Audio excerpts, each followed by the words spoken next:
Disclaimer: content in this video has been created strictly for educational and investigational purposes. There is no intention to glamorise or endorse criminality or any aspect of crime. The information in this video has been acquired online from publicly available sources. Craiginches opened its gates in 1890, right in the Tory area of Aberdeen. Built to deal with the growing population of the Granite City, it served as the main remand and short-term sentence jail for the North East. Unlike Peterhead, which held long-term high-risk prisoners, Craiginches was a revolving door. People in for thefts, assaults, missed fines and bail breaches. A sheepshagger's ball, innit? It was the kind of place every troublemaker for Aberdeen, Fraserburgh, Stonehaven or even the Highlands passed through at least once.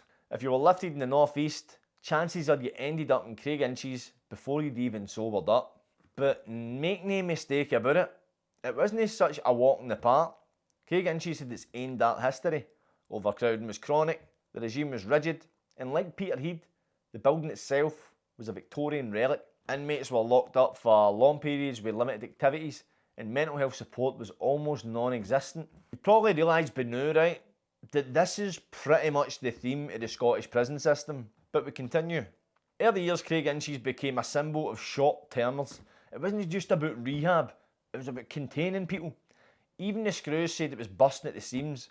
Reports in the early 2000s showed it was regularly air capacity, with cells designed for one con now holding about 2 or 3. And here's a wee grim bit of trivia, right? Craiginches was the site of the last execution in Scotland. On the 15th of August 1963, Henry John Burnett was hung for the murder of his missus' new partner. He was 21 when he was hung, and his case became the final execution in Scottish history, before capital punishment was effectively abolished in the UK in 1965 and bracket half formally removed in 1998. That's right, it became the final man to face capital punishment north of the border, right there in Aberdeen. It was the final chapter in the age of state-sanctioned death and a chilling moment in the history of Scottish justice. By the early 2010s, it was clear to everybody Craiginches couldn't go on. Building was falling apart, resources were stretched, and the regime was out of touch. The SPS needed a new solution, something that could handle the complex needs of modern prisoners, including women, YOs, remand cases, and short-termers. But before we go any further, right, there's still one more prison in the north of the country which has etched its name into Scottish prison history. Human rights breaches were commonplace. Horrific isolation was the regime. A prison built to separate man from spirit, which would eventually culminate in a riot which would change the prison system forever. Located in Inverness, the prison authority knew it as HMP Porterfield, but the cons knew it as the cages. HMP Inverness first opened its doors in 1902, built to serve the Highlands and Islands region, a vast swathe of land with sparse population, but the rest of the country is still needing a place to house people that strayed from the right path. On the surface it looked like a typical small town jail, but behind the sandstone walls, something far more sinister was cooking up. You see, Inverness was never meant to be a big nick. It was built to house local offenders, people lifted for petty crime, thefts, assaults, and sometimes people awaiting transfer. But as the 20th century rolled on, it developed a reputation as a place you really didn't want to end up in, especially if you were labelled a problem by the system. Between 1966 and 1972, a new regime began to operate in Inverness, an experimental and brutal segregation area that came to be known by cons and screws alike as the cages. This wasn't a nickname that needed much imagination. These cells were 9 foot by 6 foot, barely big enough to do a slop it. Inside there was no personal items except a plastic chamber pot, a single book, a wool blanket and no lid in the toilet. That's your luxury package right there. Prisoners were held in complete solitary confinement, sometimes for up to a year at a time. They were locked up 23 hours a day, with the only human contact being brutal full body searches by screws who checked their mouth, armpits, their arsehole and feet 3 times a day, even if they'd never left the cell. One source said there is no communication between the screws and the prisoner, He is alone and at the complete mercy of the screws, who took full advantage of his helplessness. If you were quote unquote awkward, they'd leave your food just out of reach behind the bars, cold, covered in spit. And that's how they broke people. This wasn't just a jail, it was psychological torture dressed up as punishment. A control unit, before we even knew what that meant. This place got its nickname for the outdoor exercise yards, and I use that term lightly, right? They weren't yards, they were metal wire pens bolted onto the rooftops. So imagine it, right? Cages in the sky. That's the kind of thing you'd see keeping wildlife in a zoo. Only instead of animals, it was broken men. And that's how cons get their daily dose of fresh air. Locked inside wire mesh like rabid dogs. The screws never had to step outside. The cons paced up and down like they were losing the nut, because guess what? They were! But this systematic torture wasn't to last forever, because it would eventually result in a riot. But not just any riot. It was a riot that would change the Scottish prison system forever. Let's go back to 1972. Now here's where things kicked off, right? In 1972, years of pent-up frustration and rage boiled there. It started with frustration, lack of mental health support, constant isolation, a regime that was pure psychological warfare. But one day, the cons had enough. Fires were lit, cells were wrecked, and the cons launched a full-blown riot right there in the cages. This wasn't just a strop, this was an organised insurrection. Cons used bed frames, metal rods, anything they could get their hands on. They smashed lights, barricaded doors, and screamed at the Highland skies, demanding change. The screws, outnumbered, undertrained, couldn't do much. The whole thing turned into a siege. It was a turning point. The riot lasted hours. Some people said that guards had to retreat and wait for backup to enter. Windows get shattered and walls get set alight. Prisoners were eventually subdued, but no before sending a clear message. The system was brewing a mental health crisis, and it was about to explode in every jail across the country. All in all, a few cons and a few screws get severely injured, and 4 cons got additional sentences for up to 6 years for assaulting prison staff. But here's where things took a turn, right? See, that riot in 1972 wasn't just a blowout, it was a wake-up call to the whole system. It rattled the SPS to its bones. The brutality in the cages, the psychological torture, the complete collapse in control. It showed the authority that trying to crush violence with even more violence wasn't working. The cons in Inverness were cracking up, lashing out, and ending up worse than when they came in. So the powers that be, in a rare moment of self-awareness, decided something had to change. And that's when the idea started floating. What if instead of punishing the hardest cases, we try understanding them? That seed eventually grew into the Berlin Special Unit, which opened just a year later in 1973. So in a way, the fires that lit up the roof of Inverness were the same ones that sparked a revolution in Scottish prison rehabilitation. Fast forward to the modern day, and HMP Inverness is still hanging in there.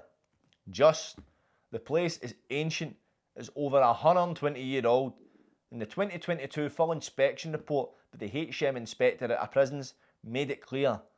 This jail is way past its expiry date, but they did give credit where it was due. Staff relationships with prisoners were actually no bad. A lot of the cons said they felt treated with respect. Mental health support, addiction services, family contact, all got a decent mention. That says a lot about the people working there, trying their best under pressure. But here's the catch. The place is bursting at the seams. It's built to hold about 110 cons, but it's often sitting well above that.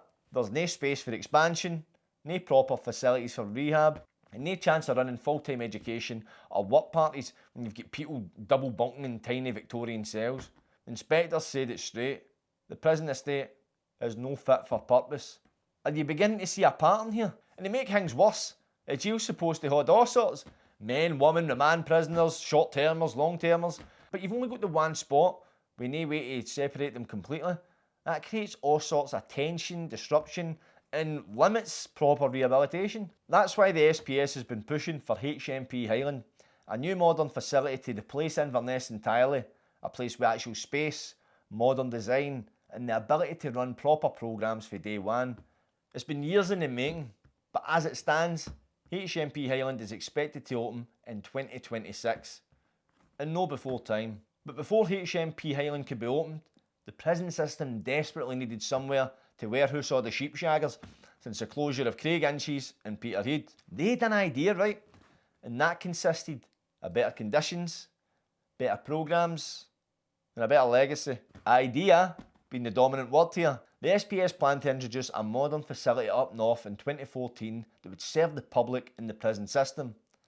But it would also be a blueprint for a new approach. This blueprint was HMP Grampian.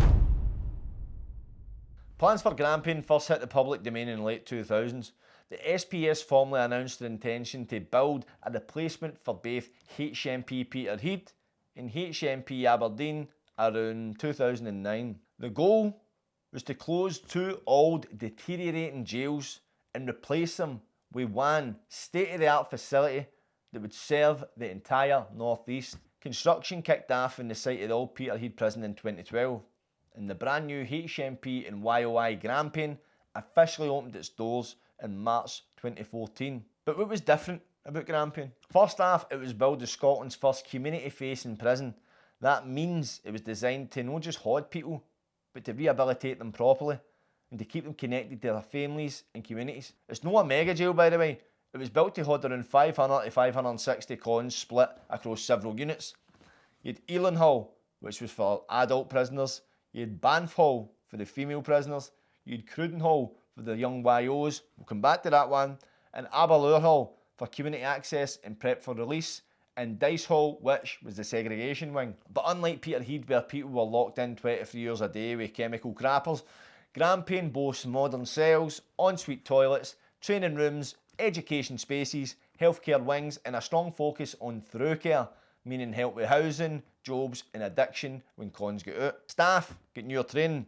The vibe was supposed to be more supportive, therapeutic, less lock you up and throw away the key, and more let's try fix you. About time I know. That was until the Cruden Hall riot. So here's the thing with Cruden Hall, right? That was a wing in Grampian that they built specifically for young offenders, try to give them a fresh, rehabilitative setup with more structure and opportunity, right? But only a few months after the jail opened in 2014, it kicked off. There was a serious incident, right? Fighting, smashing up cells, total carnage, right? The YOs basically tore the place to bits. The screws couldn't contain it. It was that bad they had to shut the whole hall down and shift the YOs elsewhere. Now, you might think, surely it's back open by now. No, it's stayed shut for years. Not because it's a bad hall, funnily enough. In fact, inspectors said it's one of the best built wings in the country, but the staffing levels just weren't there. They didn't have the numbers to safely run it. Even with jails bursting at the seams across the country, Cruden Hall sat empty. That's how mad things go. Cells lying empty whilst other halls are rammed 2 or 3 to a room. Now, to be fair, they've just started using part of it again as of late 2024, trying to ease the overcrowding, but it's still not running at full tilt. It's all hinging on staffing. No screws, no operations. Simple as that. The whole thing tells you a lot, right? You can build the fanciest jail in the world, but if you can't staff it properly, it's just concrete and chaos. Right for the off, right? They struggled to keep enough screws in the building. You had people transferred for the old jail plus brand new recruits, and they all came in with different ways of doing things. It was like throwing 3 jigsaws in a bag and expecting a masterpiece. And remember, this wasn't a normal nick. They were trying to run men, women and YOs all under the same roof.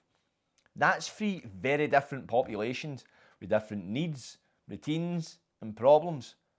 And they just didn't have the bodies to manage it. So instead of getting tailored regimes and proper support, cons ended up stuck in their cells, sitting in limbo, because there wasn't enough staff to open them up or get activities going. Understaffed, overcrowded, overpromised, and underdelivered. A long-running story repeated throughout the prison system. We've heard enough of the old school, right? But what about the new school? Next up, we're going to a place that held some of the most dangerous young men and eventually women in the country. This is the story of HMP YOI Grampian. If you want to view this episode in its entirety, then head on over to the Patreon and sign up to the Patter Pro tier. For a small one-off payment, you can watch the full history of the Scottish Prison System podcast.